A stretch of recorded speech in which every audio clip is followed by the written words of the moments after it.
अस्सलाम वालेकुम नाज़रीन, मैं हूं आपका मेज़बान एम ए रज़ा और आप देख रहे हैं टीपी न्यूज़।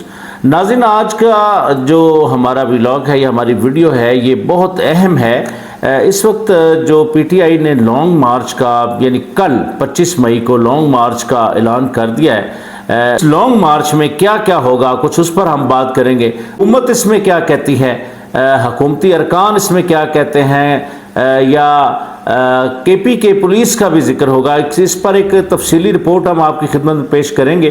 चैनल को लाजम सब्सक्राइब कीजिए और साथ में लगे बेल आइकन को भी दबाया कीजिए ताकि हमारी कोई भी इंफॉर्मेटिव वीडियो है वो आप तक पहुंचती रहे। साबका वज़ीर आज़म इमरान खान साहब ने लॉन्ग मार्च का जो 25 मार्च का ऐलान है वो कर दिया है।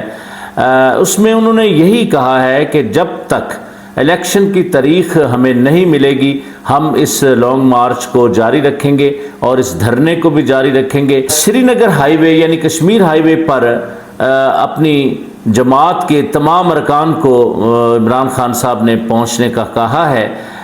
उसके लिए इनको क्या मुश्किलात दरपेश आ रही हैं, सुनने में ये आ रहा है। आईजी केपी के को भी किसी ज़राए से ये हमें पता चला था कि कोई अपील की गई है कि इनके इस लॉन्ग मार्च को रोका जाए। लेकिन नाज़रीन, आईजी केपी के ने बाकायदा एक वीडियो पैगाम के अंदर उन्होंने आकर बताया कि ऐसी कोई बात नहीं है, मुझे किसी तरफ से कोई हदायत नहीं मिली, ना मैं इस लॉन्ग मार्च को रोकने की बात कर रहा हूँ।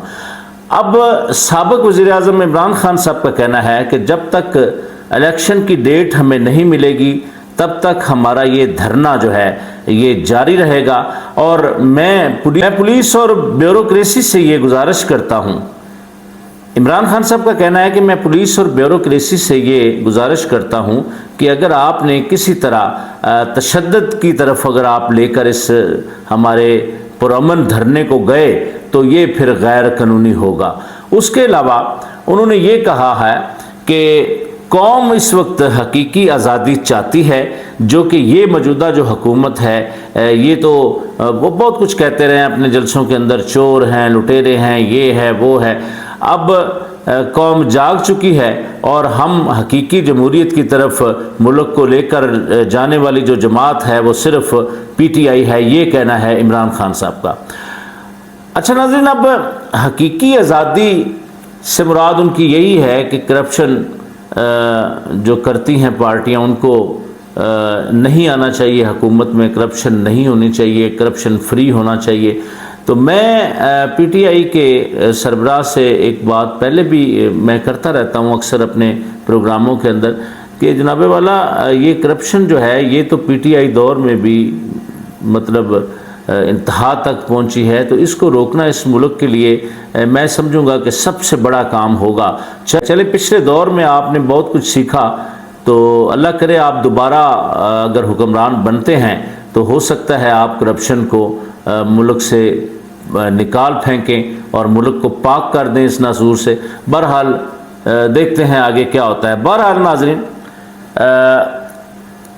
इस पर जो मौजूदा वज़ीर आज़म जनाब शहबाज शरीफ साहब हैं उनका ये कहना है कि इन्होंने पौने 4 साल तक सिवाय लोगों को जेलों में डालने के अलावा और इबरत का निशान बनाने के अलावा अपनी कोई बात नहीं की और ना ये मुल्क को किसी तरक्की की तरफ ले जा सके हैं, बल्कि इन्होंने जो वादे किए थे हम नौकरियां देंगे, सस्ते घर देंगे, वो बातें भी वहीं की वहीं धरी की धरी रह गई।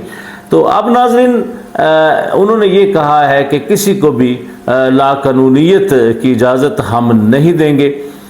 इस पर एक बड़ा रद्द अमल सामने आया है, वो है वज़ीर दाखिला राना सनाउल्लाह साहब का। उनका ये कहना है कि अगर हमें इजाज़त मिल गई कि इस लॉन्ग मार्च को रोका जाए तो मैं फिर आपको ये खुले और वाशगाफ अल्फाज में बता देता हूँ कि हम इनको घरों से नहीं निकलने देंगे। तो ये किस तरह कहते हैं कि हम ही हकीकी जमहूरियत हैं, हमसे तो तरक्की करता हुआ पाकिस्तान लेकर इनको दे दिया। इन्होंने पौने 4 सालों में मुल्क का क्या हाल किया, तो इसके लिए आवाम पूरी जानती है कि किस तरीके से इन्होंने मुल्क के अंदर ये महंगाई का तूफ़ान और इनकी नातजर्बाकारियों की वजह से मुल्क आज दिवालिया होने के किनारे पर खड़ा है। بہرحال ناظرین کافی سارا ماحول گرم ہے. آگے آگے جیسے جیسے یہ لانگ مارچ یا دھرنا مطلب کل سے یہ چلے گا تو اس پر بھی ہم لمحہ بلمحہ آپ کو آگاہ کرتے رہیں گے. ایک بڑی میٹنگ جو جناب سابق صدر آصف علی زرداری صاحب، موجودہ وزیر اعظم میاں شہباز شریف اور مولانا فضل الرحمان کے درمیان ہونے جا رہی ہے، تو اس میں دیکھتے ہیں کیا فیصلہ ہوتا ہے. کیا ان دھرنے والوں کی بات مان لی جاتی ہے یا حکومت کوئی دوسرا راستہ اختیار کرے گی. بہرحال وزیر داخلہ صاحب جناب رانا ثناء اللہ صاحب نے یہ بھی کہا ہے کہ کسی دباؤ میں آ کر ہم کوئی ایسا فیصلہ نہیں کریں گے جو یہ پی ٹی آئی والے چاہتے ہیں. تو ناظرین اسی طرح کی نئی ویڈیو کے ساتھ دوبارہ ملیں گے. تب تک کے لیے اپنے میزبان ایم اے رضا کو اجازت دیجیے. اللہ حافظ.